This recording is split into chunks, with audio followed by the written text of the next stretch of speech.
2023 itu buat aku merupakan tahun yang ramai rasanya. Soalnya ada bahagianya, ada sedihnya, ada menegangkannya, ada bersyukurnya, ya macam-macam lah. Tapi yang pasti 2023 itu luar biasa dan ditutup dengan banyak rasa syukur.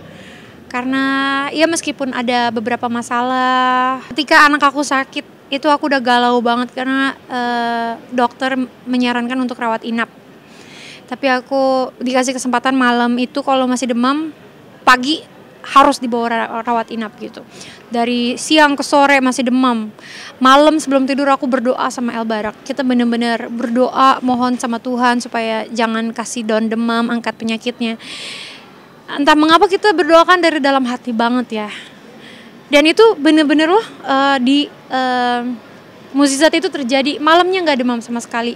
Dan akhirnya karena nggak demam ya udah nggak perlu dirawat inap di rumah sakit. Kan kita nggak tahu kalau inap di rumah sakit anak umur 1,5 tahun kan, tempat baru, nggak nyaman, orang baru, lampu terang segala macem lah dilemanya gitu.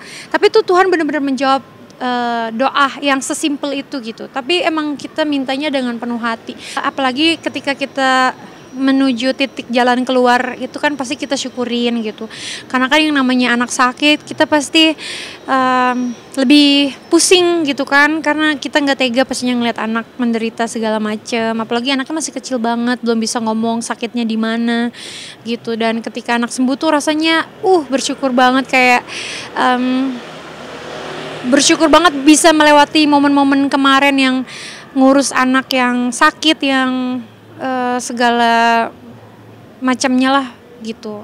Ibaratnya rilis gitu. Ketika anak sembuh itu kita syukurin banget gitu. Sebenarnya ketika kita meminta sama Tuhan dengan hati yang tulus, dengan niat yang baik, itu kalau ada jalannya tuh Tuhan pasti mengabulkan gitu.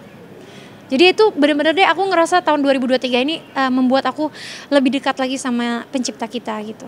Dan itu rasanya indah banget. Aku tuh sering banget mengalami mukjizat Tuhan. Kayak misalnya kemarin aku ditipu. Uang aku semua ludes. Itu titik terendah bisa dibilang ya secara materi ya. Karena momen dimana itu uang yang aku kumpulin buat anak-anak. Yang aku kerja dari pagi sampai malam. Yang aku kerja dari aku umur 16 tahun. Itu aku tabung buat masa depan anak-anak aku. Buat asuransi, buat sekolah, buat biaya kesehatan. Biaya macam-macam lah, sama buat orang tua juga itu tiba-tiba ludes itu wow banget sih rasanya.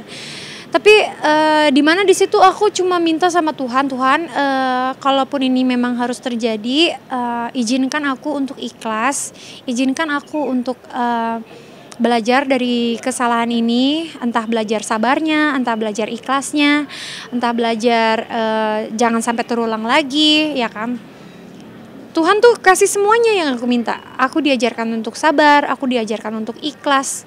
Gimana coba caranya ikhlas buat hampir 10 miliar gitu kan? Itu kan gak mudah. Tapi Tuhan kasih jalannya, Tuhan kasih pelajaran-pelajaran itu bisa aku terima dengan niat yang tulus aja gitu. Belum kita tutup tahun ini ya, kita bersyukur anak sakit tapi sudah sembuh.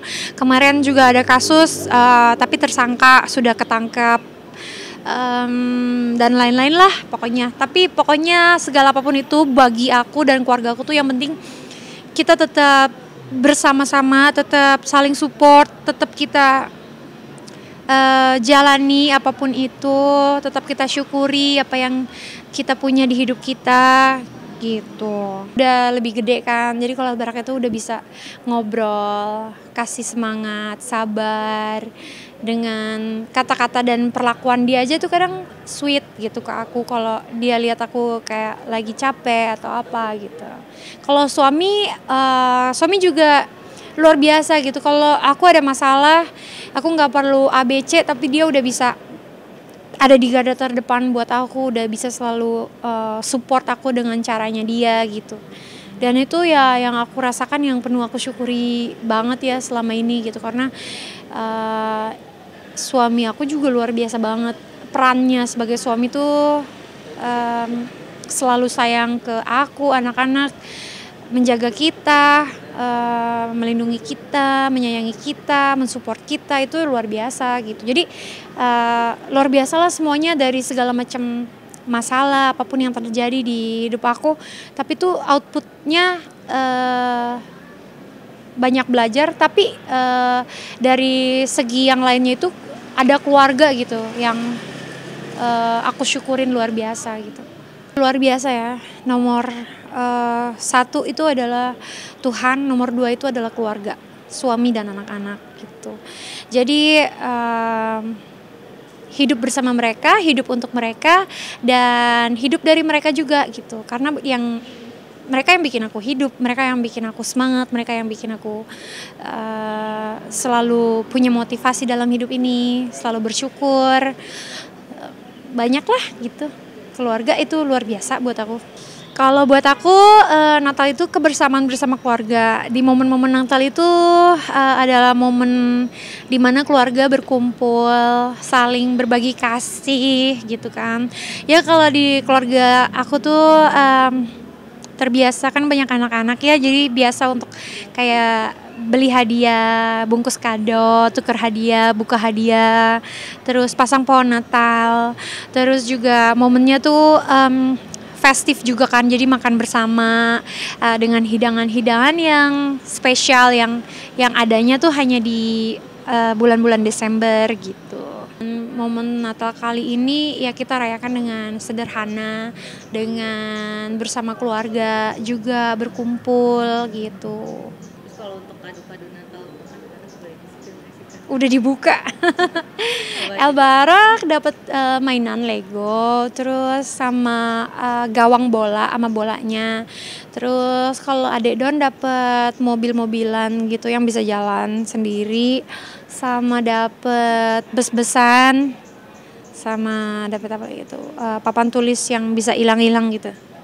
Kajiannya very independent, loving, caring. Apa ya, she's a mother figure, benar-benar dia kayak sayang keluarga juga, and mungkin dia itu udah lama belum dapat role model untuk menjadi istri yang baik, ibarat katakan. Jadi buat aku pun dari diriku sendiri juga nggak kasih pressure ke dia. Maksudnya whatever you think you have to do buat aku, ya lakuin. Kalau ada hal-hal yang menurut aku udah kamu nggak usah terlalu pikirin untuk siapin aku setiap pagi makan, setiap ini atau apa, selalu aku bilangnya just take it easy, nggak usah. Kalau kayak gitu-gitu aku bisa sendiri, you know.